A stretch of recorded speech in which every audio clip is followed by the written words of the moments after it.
Welcome back to your COVID-19 headquarters. Right now, we're averaging over 140,000 new patients a day, and that number is expected to rise to more than 300,000 new cases daily by December. That means there's a good possibility that sometime soon, you or someone that you know is going to test positive for this coronavirus. But for all the news reports and endless articles about the pandemic on your news feed, if you actually got sick, would you know what to do? That's why today I'm sharing the COVID defense plan, how to treat early COVID and prep ahead so you have everything you need in the house in case. So I'm teaming up with Dr. Jake Deutsch. He's an emergency room physician and founder of Cure Urgent Care, who had COVID-19 himself back in March. He actually got it from a patient. You know, I was talking to him through that process. He treats patients every day with this disease, this virus, so you know how to manage it. And if you have a positive COVID test, here's what you all need to do to treat it early. It boils down to 3 M's: manage, medicate, and monitor. So we're going to start with managing. You're going to be isolating for about 10 days. And during that time, you're going to be responsible for managing your symptoms, like shortness of breath. Dr. Deutsch, when we first met, it was over Zoom. Yeah. And I was surprised because you're young, healthy, fit, and you were huffing and puffing. Yeah, So I actually checked myself in the hospital. I had bilateral pneumonia, and I was feeling it. And one of the worst parts was the breathing, that sense of not getting enough air, pain in your chest. So that's one factor that people can really be thinking about treating when they're home. So there's a hack that you have that you use yourself, but you also teach your patients. Tell me how you coped. It's basically, positioning your body so that you're going to feel most comfortable when you're breathing, leaning forward, sitting in a chair, essentially reducing the stress on the muscles that we use to breathe. So demonstrate if you don't. Sure. So you're just going to sit, make sure that your feet are flat, get your arms comfortably positioned, and you can use your hands so that you can lean forward if you wanted to just rest your head, or get a small table with a pillow. The idea is that you're leaning forward so the lungs are pushing more towards your chest. The muscles have a little bit more movement and it relaxes. If you think about it, people in the ICU were being put into the prone position in order to help treat. Right. So it's a similar sort of concept. Of course, you're not sick, you're at home, but something that you could do that might ease that one symptom that is most problematic. It's an old concept. We forget these ideas sometimes. My dad, we just lost him last year at 93, but he spent his whole life teaching this little trick. He would do it himself. Lean forward over a hot bowl of something. Yeah. Get the steam in his nose to open it up, and then this would open up the airways, but also the diaphragm can sort of splint off this. Yeah. So like you said, on a pillow, on a table, or as you're sitting right now, you can get into a position. Just and support of course, yourself. Most importantly, don't panic, which is hard to do when you can't breathe.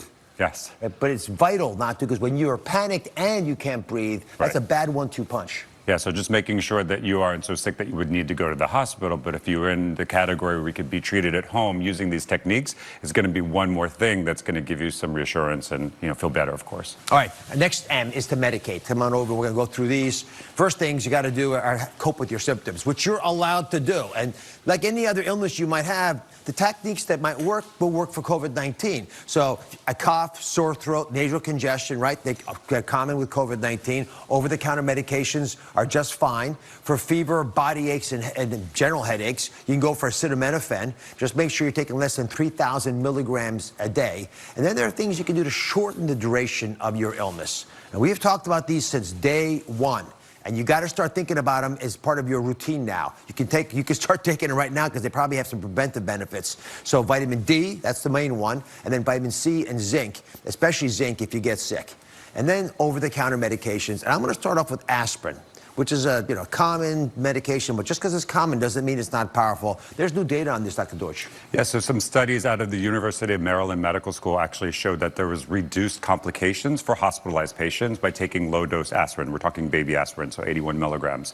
But it reduced ICU stays, the length of stay, and complications, and even death was reduced. So these are major points. And these are not small numbers. I mean, 47% reduction in chance you might die.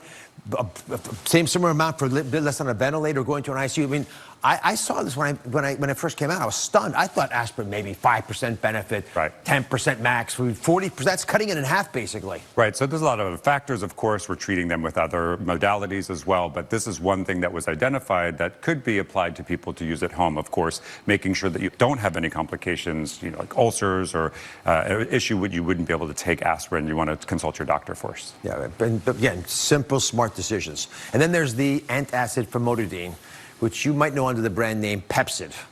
What do you know about famotidin's effect on COVID-19? Well, I know that it was out of stock for a long period of time when COVID started really becoming a significant illness. And so it's also been found in hospitalized patients to reduce complications. So it's a simple treatment. It's used for heartburn or gastritis. And that positive effect may be beneficial for those people who are, again, being treated at home. Yeah, you know, my colleagues at New York Presbyterian were the ones who first told me about it. They were researching it and just identified it coincidentally. Actually, It was identified in military personnel. Yeah. The soldiers taking famotidine weren't getting COVID-19. So it's an interesting idea at many stages And of a the very, illness. very safe medication, which we use very often. But the studies have only been done on the really sick people in the hospital because that's when you have access to them. So we don't actually know for other settings. If you're going to take it, it's 20 to 40 milligrams a day, by the way. And finally, the M, which stands for monitor, because you got to monitor yourself. Here's when you know it's time to call your doctor. If you're having trouble breathing, if there's blood in your spit, if you've got a severe case of chest pain or a headache, if your blood oxygen level is less than 95%, which you can check with one of those pulse oximeters, we'll talk about that in a second. If a fever's over 102 or you've had it really high for at least 24 hours, these are all signs you could have a more severe case of COVID-19. So get in touch with someone like Dr. Deutsch who's experienced. So what supplies do you have to have on hand right now to prepare for the possibility of a COVID-19 infection? I've got the shopping list that you do not want to miss when we come back.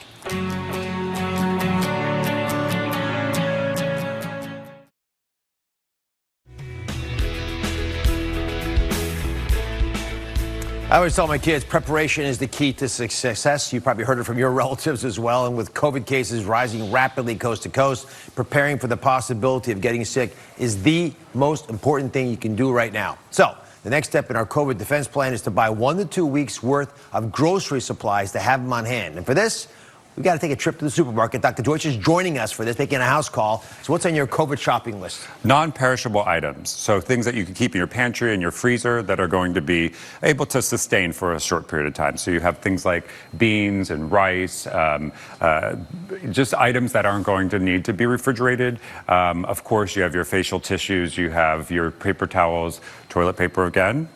We're talking about toilet paper. Certainly want to stock up, but obviously we don't want to be hoarding that. No, be kind, please. Yes, be kind. The stores. Here we go. Look at him. There he goes.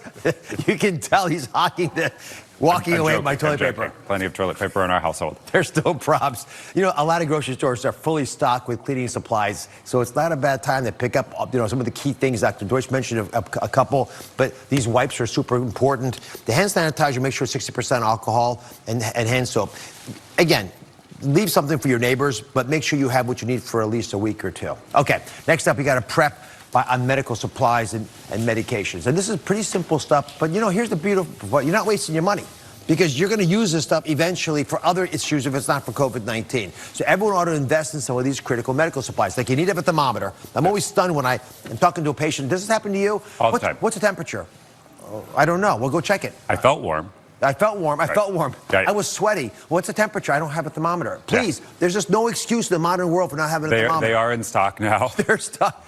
And they're not expensive. Pick it up. First aid kit. Why? Because you're not going to be able to go anywhere for 10 days. Right. So if you cut yourself, you need a safety pin. You need a basic Band-Aid. I mean, have the stuff. Yeah. Band-Aids you can use, frankly, to keep your mask down so you can read without your glasses fogging up. So you're going to use the stuff in this first aid kit. Absolutely. And then there's this baby here, the pulse oximeter. Most important. Yeah, most important, and it's not a huge investment. You say this device is valuable. It can be life-saving. Absolutely. It measures the oxygen that's in your blood. So if you're able to detect that you have a low oxygen level just by this simple device, and this is less than $50 in most pharmacies or Amazon, that is going to really be the key factor that would determine if you're sick enough to go to the hospital, for instance. So it basically just goes over your finger. If you want to demonstrate, very easy to use. It's battery powered, and it's going to just monitor the red blood cells and the capacity to carry oxygen, which is one of the factors that we determine how sick people are. Actually, I made a little video because I really want you to understand how this works. It's super simple. Take a look.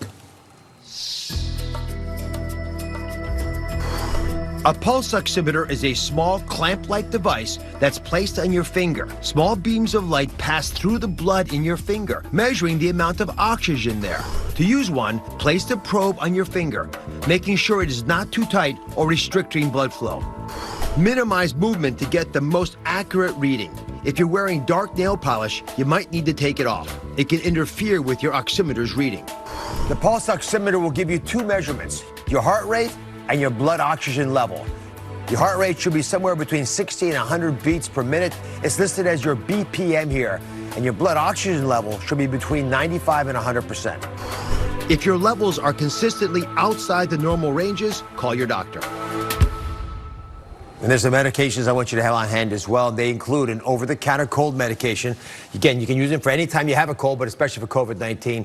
Pain relievers like acetaminophen. You can also use Motrin, right? There was some faulty data saying it was problematic. Debunked the Motrin issue, the ibuprofen issue, so definitely can take that. And keep in mind, if you have a fever, if you're feeling under the weather, the most important thing that you could do is take something to reduce that symptom, and you can take them simultaneously. If you're using acetaminophen, if you're using ibuprofen, it's not one or the other. That combination is my pro tip that you can use at home. Yeah, and they work in different ways, so it's a tip that we use in our family as well. Yep. And in addition, there's some other recent data showing that famotidine or Pepcid or aspirin might be beneficial. And again, you can use it for other purposes if you don't use it for COVID-19. And then, Dr. Deutsch, I want some practical frontline advice on the supplements that might make sense for folks who are worried about COVID-19. Yeah, things everybody should have in their medicine cabinet as you anticipate possibly getting sick. And this goes for colds as well. So super important to have that. So you have your vitamin C.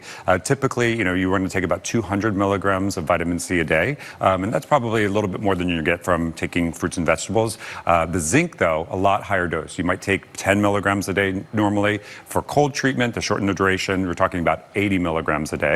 So that's something that you really have to... For about a week. For about a week. Yeah. And, there's other over-the-counter supplements. I love Zicam. It's my go-to. But if you're going to be adding that supplement, you just want to make sure that you're only limiting it to that short period of time. Then, of course, you have vitamin D. So vitamin D is probably the most effective that we're talking about here, and you're talking about 1,200 international units that you're going to be taking, because in the winter, of course, we have less sun, we have less production of vitamin D. So supplementing it here as a preventative measure might be your go-to as well. All right, and lastly, you got to update yourself on your work sick leave policy. And I got to say, just make some backup plans for child care or elder care, just in case you're not doing well. Make sure someone can do what you really do that's so vital that makes you who you are. Jake, thanks for being here. I'm glad you survived.